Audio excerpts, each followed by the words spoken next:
Space के through एक coin आता है जिसके जीन टैबलेट के साथ हिट होते ही मेटल से मेटल के टकराने की आवाज आती है और किसी मैग्नेट के जैसे वो कॉइन उस जीन टैबलेट के सरफेस पर जाकर चिपक जाता है। कुछ सेकंड्स पहले वो जीन टैबलेट किसी फुल ऑन जनरेटर के जैसे चल रहा था, लेकिन अब ऐसा लग रहा था जैसे कि मानो वो रुक गया हो। यूनिवर्स का रिवर्सल अचानक से ही रुक गया था। दोनों यूनिवर्सेस पूरी तरह से खामोश हो गए थे। हालांकि अनगिनत क्रीचर्स के चारों ओर पर्पल लाइट अभी भी मौजूद थी, लेकिन अब वो क्रीचर्स पहले की तरह रिवर्स नहीं कर रहे थे। डॉलर को वहां पर देखकर सभी क्रीचर्स बहुत ही ज्यादा शॉक्ड रह गए थे और उन्हें चाहकर भी समझ में नहीं आ रहा था कि वहां पर क्या चल रहा है। हालांकि ये बात और थी कि डॉलर के रूप में उन्हें अब उम्मीद की एक किरण नजर आ रही थी।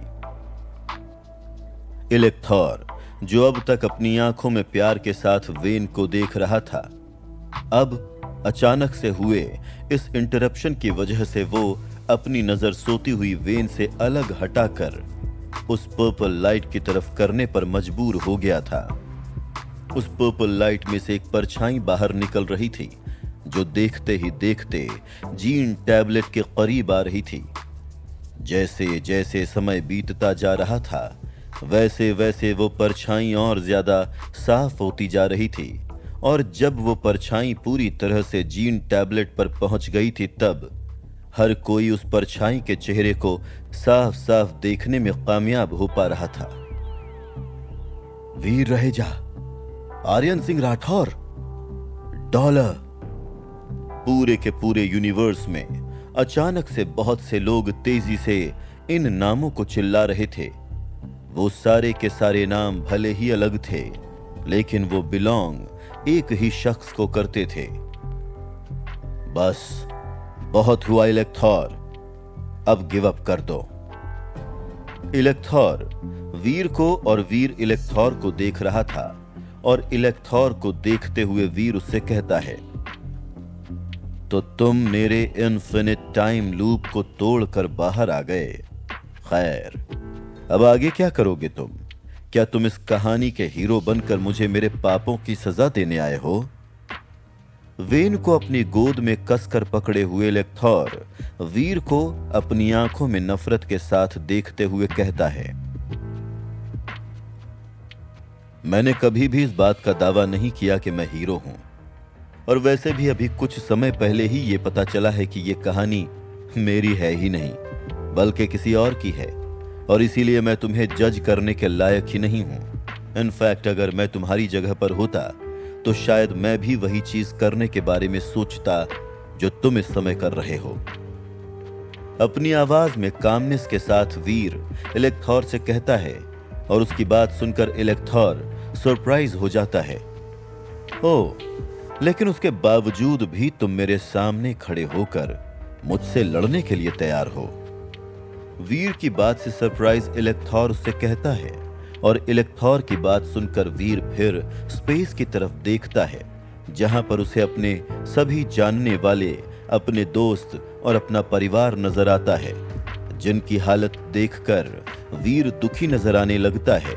और फिर वो इलेक्थोर की तरफ देखता है जो अभी भी चीकू की बॉडी में था। हाँ, और वो इसलिए क्योंकि जिन लोगों की मैं परवाह करता हूं वो सब तुम्हारे अगेंस्ट हैं। तुम वेन के लिए पूरे यूनिवर्स को तबाह कर दोगे, इसलिए मैं इस यूनिवर्स को उन लोगों के लिए बचाऊंगा जिनकी मैं परवाह करता हूं। इस बात से कोई फर्क नहीं पड़ता है कि यह सही है या गलत। वैसे भी क्या होली है और क्या ईविल, क्या सही है और क्या गलत, ये सब कुछ किस्मत की बात होती है। लेकिन तुम्हारे और मेरे बीच में केवल एक ही ऐसा हो सकता है जो उसे प्रोटेक्ट कर सकता है, और जो वो प्रोटेक्ट करना चाहता है। अपनी आवाज में अभी भी कामनेस के साथ वीर कहता है, तुम सही कह रहे हो, हम दोनों के दोनों एक ही तरह के लोग हैं। इस लड़ाई को अवॉइड नहीं किया जा सकता है। वीर की बात सुनकर इलेक्थोर हंसते हुए कहता है, हाँ, जब तक तुम टाइम और स्पेस को रिवर्स करने के आइडिया को गिव अप नहीं कर दोगे। बोलो, करोगे तुम? वीर इलेक्थोर से पूछता है। मैं गिव अप नहीं करूंगा, क्या तुम करोगे? इलेक्थोर वीर को जवाब देता है, मैं भी गिव अप नहीं करूंगा। अपनी आवाज में बिना किसी हिचकिचाहट के वीर जवाब देता है, वेरी गुड। वीर से इतना कहने के बाद इलेक्थोर अपनी जगह से खड़ा होता है और बहुत सॉफ्टली वेन को एक सीट पर बिठा देता है। वेन, मेरा इंतजार करना, तुम्हारा बड़ा भाई बहुत जल्द तुम्हें इस बुरे सपने से बचा लेगा। वेन के माथे पर किस करते हुए इलेक्थोर उससे कहता है और फिर जब वो वीर की तरफ पलटता है तब उसे देखकर ऐसा लग रहा था जैसे कि मानो कोई एंजल डीमन में बदल रहा है। वीर की तरफ देखते हुए इलेक्थोर का सॉफ्ट चेहरा पूरी तरह से गायब हो गया था। उसकी आंखें देखने में कॉन्फिडेंट नजर आ रही थीं और उन्हें देखकर ऐसा लग रहा था जैसे कि उसका इरादा बिल्कुल भी बदलने वाला नहीं है। दुख की बात यह है कि मेरे और तुम्हारे बीच में केवल एक ही आगे की तरफ जा सकता है, इलेक्थोर वीर से कहता है और उसके इतना कहते ही एक पर्पल लाइट राइज होना शुरू हो जाती है।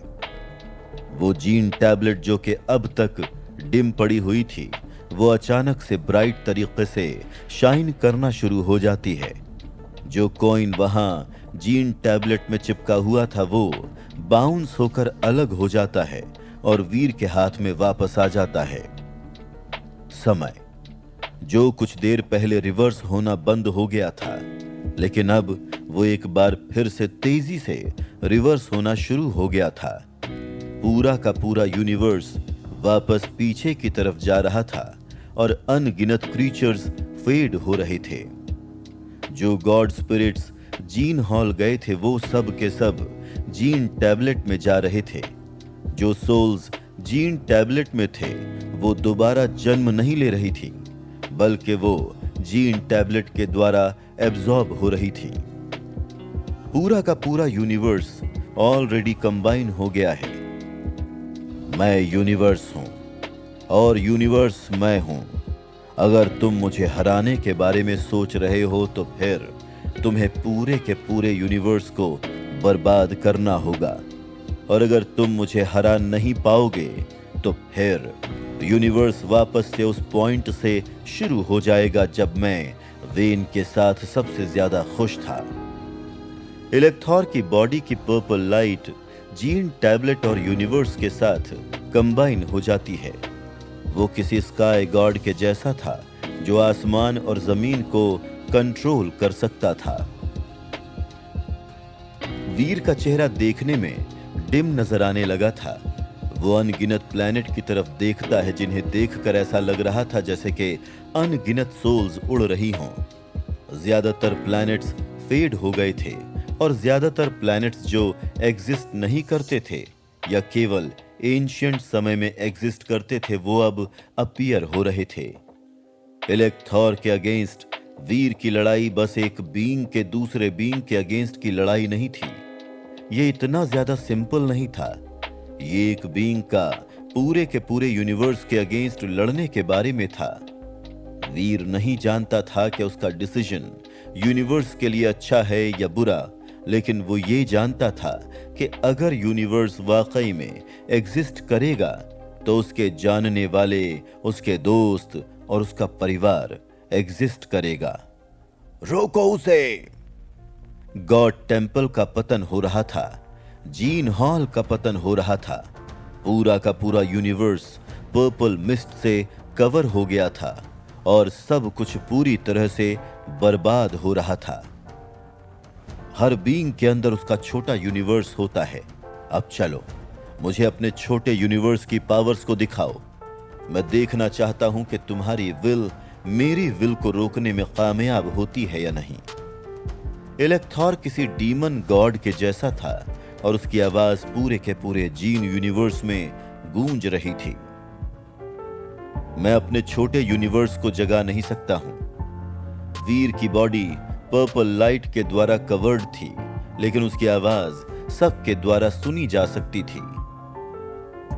ये यूनिवर्स बहुत ही ज्यादा बड़ा है और मेरा दिल इतना बड़ा नहीं है, और इसीलिए मैं अपने अंदर इतना सारा सामान नहीं रख सकता हूं। मेरे पास तो केवल मेरे कॉइन्स हैं और अब मैं उन्हें तुम्हें देता हूं। इतना कहने के बाद वीर अपने अंगूठे को उठाता है और इलेक्थोर की तरफ कॉइन को फायर कर देता है।